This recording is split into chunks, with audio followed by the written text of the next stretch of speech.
everybody. Barry Hyatt here in Scottsville at the UK Extension Office with Kelly Burgess, our new co-host for the recipe segment here on NCTV. Of course, Kelly is a new employee here at the UK Extension Office in Scottsville. Talk about your background a little bit. And first of all, welcome, I guess, to NCTV family. Well, thank you so much, Barry. I'm thrilled to be here. I'm originally a Franklin, Tennessee native. Okay, very good. I was a WKU student. I spent my last year actually in Charleston, South Carolina to become a registered dietitian. That's my background, is nutrition and dietetics. But I'm thrilled to be the new Family Consumer Sciences agent here in Allen County and just look forward to all the great times that are ahead. Well, let me tell you, she's hitting the ground running because she's only been here about a month, and this is going to be your first go at this, and so I know you're going to do a great job. But let's talk a little bit about the recipe today. It's mostly okra and corn, I think, right? Yes, so I know that okra can be a hard sell for a vegetable, not everybody's favorite. But I'm really excited for this new recipe. It's scalloped okra and corn. Okay. So it kind of reminds me most of a corn casserole, to be honest. Very good. It has a few steps. First we cook both of our vegetables. And you've already started the okra a little bit. Yes, we've got the okra on to saute. It sautés for about 10 minutes. Okay. We went ahead and cooked our corn so that it would be ready. Sure. Step 2 is kind of to make our sauce that we end up pouring over the vegetables. And what are the ingredients that we have here? Sure. We have 2 tablespoons of whole wheat flour, 2 tablespoons of olive oil, and then shredded cheddar cheese and skim milk. So do we want to go ahead and start this? Sure, we can go ahead and start that. I've got you turned on low. Okay, now which do we want to start off with? So we want to put our oil in first. I'm going to put it about 1 just to be a low temperature. Just to make, we don't want it to get too hot here, do we? Right, don't want it to singe. So we'll let that heat up for just a quick minute. Sure. And then we'll add our whole wheat flour to it next. Okay, very good. And the process of making that is actually called a roux. It's a fancy cooking term, but it's not too fancy of a process. Makes me think of New Orleans almost. I mean, a French term, you know? It does, and it is a French term. Okay, very good. So it's the process of making a sauce, and it's going to act as a thickener in our recipe. Very good. So we've got our okra. It's coming along pretty nicely here. That's great. A few little things about okra. The best time to pick it, what you want to look for when you're making your selection is it to be about 2 to 4 inches long of a pod. If it's bigger than that, it tends to get a little bit stringy and kind of those less desirable characteristics than what we normally want. So we want to pick the small that are the most tender. A couple other fun facts about okra. It was actually found or first grown in Ethiopia around the 12th century. So we think of it as a southern vegetable, but it's actually quite international. So there you go. Used in different cuisines around the world. So most definitely. That's probably heated up enough. If you'd like to add that flour, we'll go ahead and do that as a little, this will be our thickening. So once that is mixed together, and we see it kind of come around, we'll add our milk. So very good. I'll kind of monitor this. I believe this okra is probably almost done. It feels pretty tender. Okay, very good. So I'm going to turn this burner off. And you said the milk next, right? Yes, let's do the milk next. And that'll kind of be something that you need to stir it continuously. We don't want the milk to singe, so that's why we've got it turned on low. Sure. And that oil and flour together is going to help the milk thicken up. Okay, very good. So kind of a slow process, but that's probably the most tedious part of the recipe. That's okay. So sorry I left you with that one, Barry. Yeah, she's putting me to work on day one. That's a fact. I am. For sure, yeah. So just kind of low and slow. We can maybe turn it up to about 2. Okay, very good. So what we're going to do with our vegetables is we are going to layer them in the pan. So it kind of makes for a very colorful, nice looking dish. Combination, yeah. Yes. Sure. So I'm going to put half of this okra in our baking dish. Okay, very good. Kind of spread it out on the bottom, nice and even. And then I'm going to do about half of our corn. So. And how much okra did you have to start off with? Yes, I started off with 4 cups of okra. 4 cups, okay. And so 2 pints is what that would be if you were going to buy it in the pint size, maybe at your local farmer's market. Sure. Okra is actually in season through September in Kentucky. Okay, very good. So I chose this recipe partially because it's a fun, something different, but also you still have time to get some okra at your local market. And then how much corn?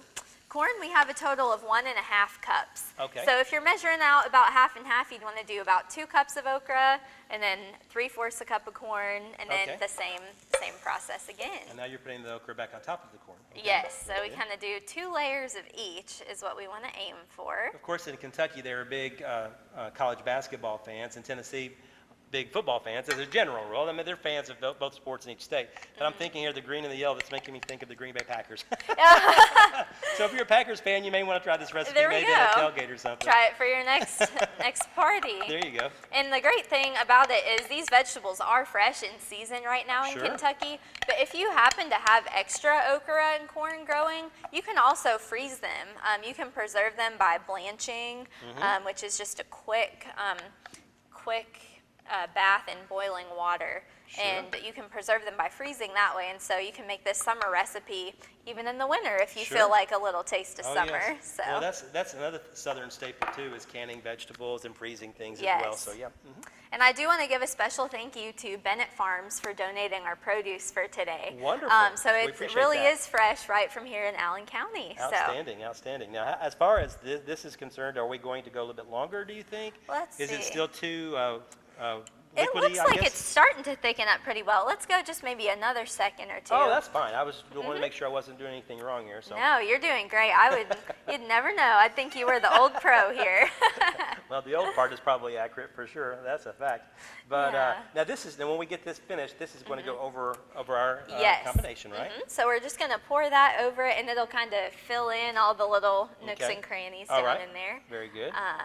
And then we have Italian breadcrumbs, and that's a cup of Italian breadcrumbs that we'll sprinkle over the top to make it nice and crispy. And where does the cheese come in? So the cheese we're actually going to add into the milk. I think it's looking pretty thick. Okay, I'll go ahead and give it a shot then. add this in for you. Okay, very good. So we'll just want to mix that a little bit more till that cheese is combined in it's with definitely the milk. thickening up now. Yes, I think that looks great. So that should just take a couple minutes for it to blend together. Sure. We'll add that in. And this is going to be, it'll have, obviously a silly question, probably a cheesy taste, I would think. I would think so, too. I can't wait to try it. That looks awesome. That worked better even than when I tried it myself. Maybe I'm a good luck charm today for a change, maybe. Who knows? I think you are. Yeah, but that's, it looks great. It really does. Yeah. Let's go ahead and pour that over. I think we're almost ready. Okay, sounds great. I'll let you go ahead and do the honors there. All right. Can I borrow your spatula? Oh, most certainly. Thank you. So we're just going to pour this right over our mixture.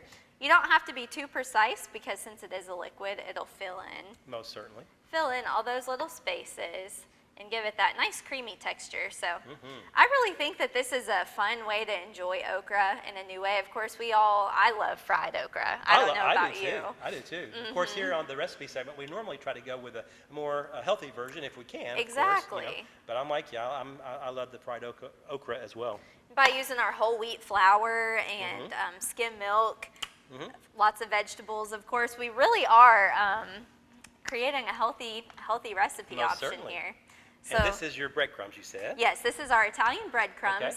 The great also thing about this recipe is that it's very few ingredients. There wasn't a lot of spices, wasn't a lot of things that weren't already in our pantry. Right. Most things we already had, milk, cheese, most certainly, breadcrumbs, oil. So it's something simple to make at home that won't put a big tax on your grocery bill either. So we always like that too. And like you say, this time of year when you can get the fresh vegetables wherever you may choose to get them, it's so much better than just maybe when it's the off season, I guess you could say. Right, exactly. I think you can always tell just a little difference with the fresh, and then, like we said, if you're able to preserve them, then that's a great way to use them again as well. Most certainly. And how long would you bake this in the oven? Sure, we're going to bake this for about 45 minutes. You want the top to be that classic nice golden brown, a little bit crunchy, and that's enough to heat the vegetables all the way through. And the temperature?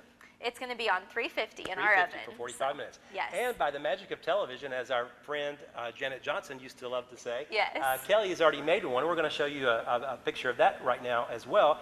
And you can see how wonderful it turned out. And Kelly, I know that you really have enjoyed doing this and seeing the final results, haven't you? Yes, I've loved it. I can't wait to try another one next time. So Sounds great. Well, listen, hey guys, if you want the recipe, it's oh so easy to get. You can get it in a few ways. You can email me at North Central. My email address there is barry.hyatt@nctc.com, or you can simply go to our website. It's www.nctc.com, and you can find it under the recipe segment, or section, I should say. And Kelly has another way. yes, you can also put Plate It Up Kentucky Proud in your Google search engine, and that first option that pops up will be a link to all of our Kentucky Proud recipes organized by season and what type of vegetable it is. So there's a few ways you can find this, either summer, okra, corn, any way you slice it, you're gonna find it. Fantastic. Well, hey guys, thanks so much for joining us today. Kelly, thanks so much. You did great, I think, on your first time. Thank you enjoy so it? much. Well, you make it easy, Barry. Well, thank you very much. Thanks again, guys, for watching. Take care. Have a great rest of your day, and we'll see you back here again real soon.